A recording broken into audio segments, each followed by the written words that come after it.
नमस्कार, खास मुलाकात में आपका स्वागत है और मैं हूं कपिल मिश्रा। खास मुलाकात में आज हम आपको एक ऐसी शख्सियत से रूबरू करवाने जा रहे हैं जो आपके छतरपुर के हैं। मैं बात कर रहा हूं भाजपा के वरिष्ठ नेता और प्रदेश सह संयोजक, शिक्षा प्रकोष्ठ, साथ ही डिसेंट इंग्लिश स्कूल के संचालक अशोक दुबे जी से। भाई साहब, आपका स्वागत है हमारे खास मुलाकात कार्यक्रम में। भाई साहब, भाजपा की बात किया तो भाजपा ने अभी इस विधानसभा चुनाव में तो हार दर्ज की थी, लेकिन कहीं ना कहीं बीच में ऐसा गणित सेट किया कि आप प्रदेश में सरकार बनाने में काबिल हो गए। एक तरफ कांग्रेस बोलती है कि करोड़ों में आपने विधायक खरीदे, मंत्री खरीदे हैं, और एक तरफ भाजपा बोलती है कि कांग्रेस से निराश जो विधायक थे, जो मंत्री थे, वो भाजपा में आए हैं निराश होकर। उनको वहां वो सम्मान नहीं मिला था जो बीजेपी में मिला है। दोनों कथनों में कितना अंतर देखते हैं आप ये देखिए कि अगर जहाँ तक कांग्रेस बात करती है, कांग्रेस ने सबसे पहले तो मैं बोलूँगा कि कांग्रेस ने जो बनाई सरकार वो एक झूठ की सरकार थी। और झूठ की सरकार कितने दिन तक टिकती, हमने दिखाया कुछ। आप ये देखिए कि हमने जो मध्य प्रदेश की जनता थी, हमने जनता को दिखाया कि जैसे कि एक हमने सामने दिखाया ज्योतिरादित्य सिंधिया जी को, और हमने मुख्यमंत्री बना दिया कमलनाथ जी को। हमने राजस्थान में दिखाया सचिन पायलट को, और हमने बना दिया मुख्यमंत्री अशोक गहलोत जी को। तो आप बताइए, झूठ की सरकार कितने दिन तक। आपने कहा कि हम किसानों का, हम 2.5 लाख का कर्जा माफ कर देंगे, लेकिन मुझे एक व्यक्ति बताएं कि जिसका कर्जा माफ हुआ हो। जब किसान रो पड़े कि हमारी व्यथा कोई सुनने वाला नहीं है, तो ज्योतिरादित्य सिंधिया आगे आए और उन्होंने कहा कि इस कांग्रेस के साथ हमारा भविष्य और हमारे जो यहाँ के विधायक हैं इनके और यहाँ की जनता का भला नहीं होगा।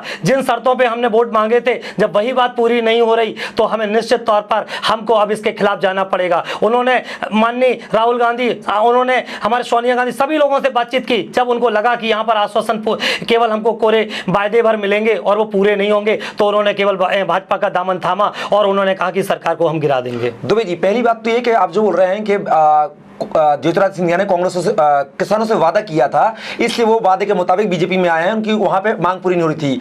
लेकिन वो तो एक पद की लालसा में लेकर आया ना। जब कांग्रेस उनका राज्यसभा जाने का जो पत्ता था वो साफ हो गया, इस उन्होंने भाजपा से डीलिंग की, क्या मुझे राज्यसभा भेजिए तो मैं सरकार बनाऊंगा।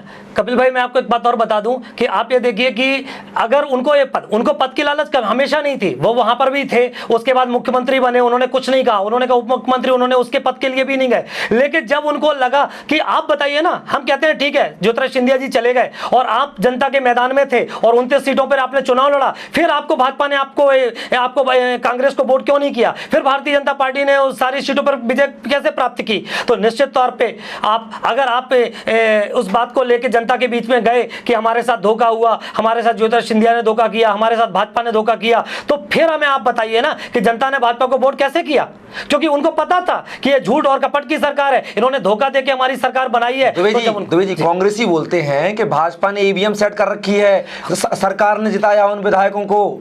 अगर ईवीएम सेट होती तो हम आपको बता दें कि जो हमारे दिल्ली, जो हमारी राजधानी है, वहां पे भी भारतीय जनता पार्टी की सरकार होती, और पश्चिम बंगाल में हम लड़ने नहीं जाते, हम सीधे वहां पे सरकार बना लेते। हम राजस्थान में हमारी सरकार क्यों नहीं आई, वहां पे ईवीएम सेट नहीं हुई।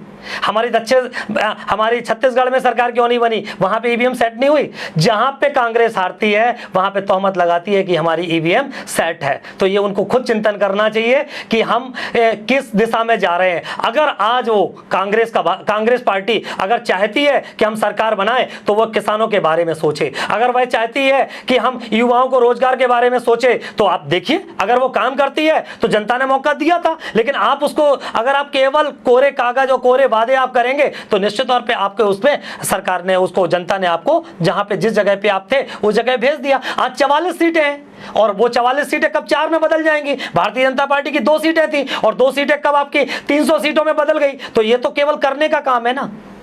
बीजेपी जब इतनी अच्छी पार्टी थी, इतना अच्छा काम कर रही है, मुख्यमंत्री शिवराज सिंह चौहान अच्छा काम कर रहे हैं, तो आप छतरपुर की सीट नहीं निकाल पाए।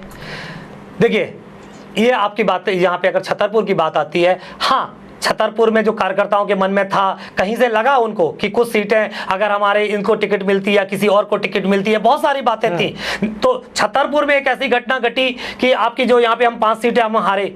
लेकिन आप ये देखिए ना, वो सीटें, हम चाहे राजनगर की बात कर लें, केवल हम 500 के वोट से हम चुनाव हारे।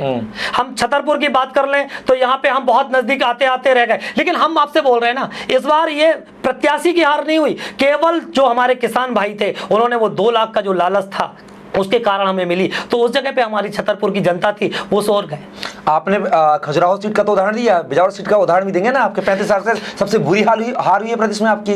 देखिए, हम अगर बिजावर की बात कर लें, मैं आपसे बार बार आपसे बोल रहा हूं कि कहीं हो सकता है कि हमसे कहीं पे प्रत्याशी के चयन में कहीं पे आपकी संगठन से कहीं पे दिक्कत हुई हो, लेकिन आप ये देखिए ना कि आज अगर हम जाते हैं, आज हम बिजावर पे हैं, आप बताइए नाम है कि आज अगर विपक्ष में कांग्रेस है तो हमें कांग्रेस विपक्ष में भी कहां दिखाई देती है? हम वहां पे भी हम तो पक्ष और विपक्ष हम दोनों की आपकी भूमिका अदा कर रहे हैं। हम अगर हमें कहीं जरूरत पड़ती है तो वहां पे हम लोग आंदोलन भी करते हैं कि नहीं भैया यहाँ पे हमें बहुत जरूरत है। और निश्चित तौर पे जब आपकी इतनी बड़ी पार्टी होगी तो कुछ कार्यकर्ता भी असंतुष्ट होते हैं, तो उनके कारण हो सकता है दिक्कत आई हो, लेकिन उन कार्यकर्ताओं को 15 महीने में एहसास हो गया कि हमने जो गलती की। तो जब हमारी 29 सीटों के चुनाव हुए तो उस कार्यकर्ताओं ने जब पूरे मन से काम किया तो आपके रिजल्ट आपके सामने है।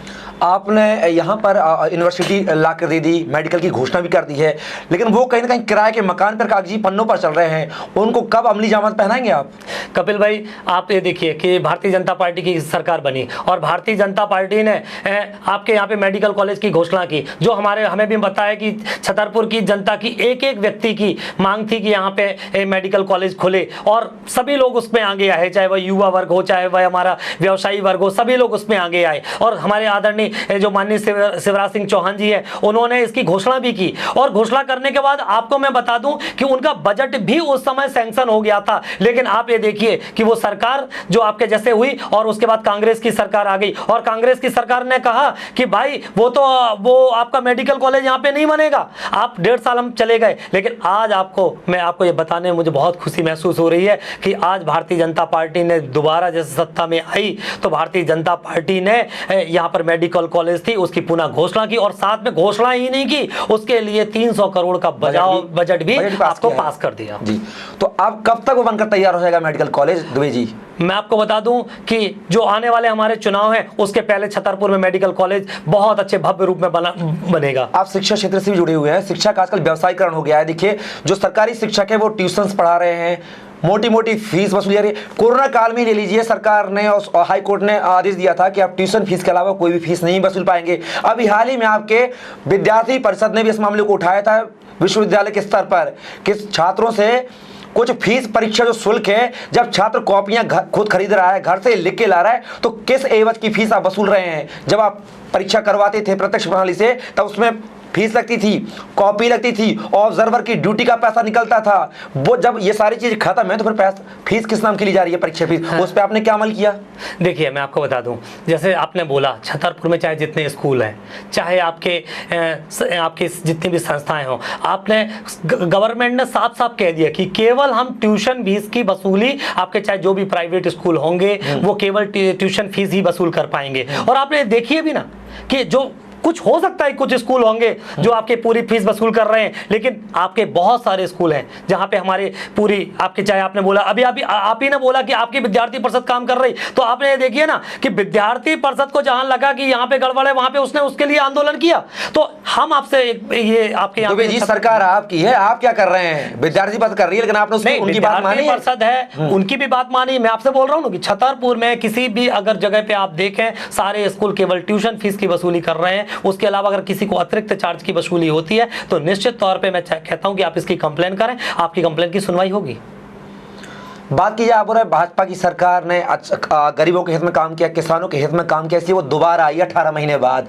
लेकिन महंगाई पर तो देखिए आप कमर तोड़ रहे हैं आप जनता की, उसको लेकर क्या कहेंगे? जो जुमले किए गए थे कांग्रेस सरकार में कि बीजेपी आएगी तो इतने जो 100 का पेट्रोल है वो 50 पे कर देंगे, शक्कर जो महंगी, आज देखिए जो रेट के कितने दाम छू रहे हैं आसमान में। आप ये देखिए कि एक जो हमारा 60 साल की कांग्रेस की सरकार थी, उसके बाद भारतीय जनता पार्टी की जब सरकार आई केंद्र में, तो आप ये देखिए निश्चित तौर पर पहले महंगाई थी, हमने सारे वादे किए और सभी जगह पे किए, कितने हम रोजगार देंगे, इन सारे मुद्दों पे हमने अपनी सरकार बनाई। और आप जब हमने ये देखा कि आपकी जो महंगाई की आप बात कर रहे हैं, जैसे ही दोबारा हमारी सरकार बनी, हम लोगों ने बात कर ली थी राम मंदिर की, तो आप ये देखिए कि लोग हमसे कांग्रेस आगे कहा करते थे कि भाई मंदिर ये जो भारतीय जनता पार्टी है वो कहती है कि मंदिर हम वहीं बनाएंगे लेकिन तारीख नहीं बताएंगे। लेकिन आज हम लोगों ने तारीख भी बताई और मंदिर भी हमने वहां पे बनाया। हम लोग जो वादे करते हैं उसको पूरा करते हैं। हाँ, घर पे जब विपत्ति आती है तो पूरे परिवार के सदस्यों को एकजुट होना चाहिए। आप ये देखिए कि आज एक कोरोना काल में जहां यूरोपीय कंट्री है, अमेरिका है, चीन है, वो आपका ब्रिटेन है, वो उसका सामना नहीं कर पा रहे हैं। हमारी भारतीय जनता पार्टी की जो सरकार है आज उसने कोरोना का कितने रूप से आपका सामना किया। और आप ये देखिए जो वैक्सीन अमेरिका जैसे देश नहीं बना पाए, आज भारतीय जनता पार्टी की सरकार, और आप ये देखिए कि वो वैक्सीन बनी और आज 78 देशों को हम वो निर्यात भी कर रहे हैं। यहाँ पे भी आप कोरोना की वैक्सीन लग गई, आप कितनी तेजी से वैक्सीन बनी, आप उसके लिए निश्चित तौर पे बधाई देनी चाहिए। और मैं कपिल भाई पे एक बात और कहता हूं, केवल बुराई नहीं, आप अच्छाई भी तो देखो। आप ये देखिए, कांग्रेस को ये भी देखना चाहिए कि अगर भारतीय जनता पार्टी अच्छे काम कर रही, आप किसी की लकीर को छोटा करके आगे नहीं जा सकते। अगर कांग्रेस को वास्तविकता में आगे जाना है तो उसको आपका खुद काम करने पड़ेंगे और कुछ कामों पे, या अगर भारतीय जनता पार्टी कहीं गलत काम करती है तो उसको सड़कों पर उतरना होता है। लेकिन उनके कार्यकर्ता केवल 5 साल में दिखाई देते हैं, जब चुनाव का समय आता ऐसे वो चुनाव कभी नहीं। दुबे जी, अंतिम पड़ाव पे हम पहुंच चुके हैं। अंतिम सवाल है, नगरीय निकाय चुनाव सर पर है, किस तरह की तैयारी है, किस तरह की रणनीति के साथ बीजेपी मैदान में उतरेगी?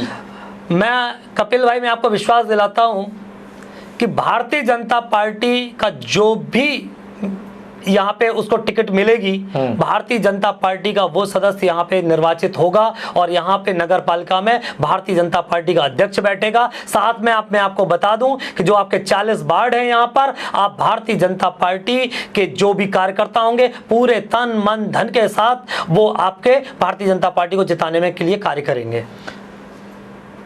असू जी, आपने अपना कीमती समय हमारे लिए दिया, उसके लिए आपका बहुत बहुत शुक्रिया, धन्यवाद। तो ये थे हमारे साथ छतरपुर के कद्दावर नेता और भाजपा के शिक्षा प्रकोष्ठ के प्रदेश संयोजक अशोक दुबे जी, जिन्होंने बेबाकी से अपनी राय रखी, साथ ही भाजपा की खूबियां भी गिनाई। अगले सेगमेंट में किसी नई शख्सियत से आपको रूबरू करवाएंगे। तब तक के लिए मैं कपिल मिश्रा को दीजिए इजाजत। नमस्कार।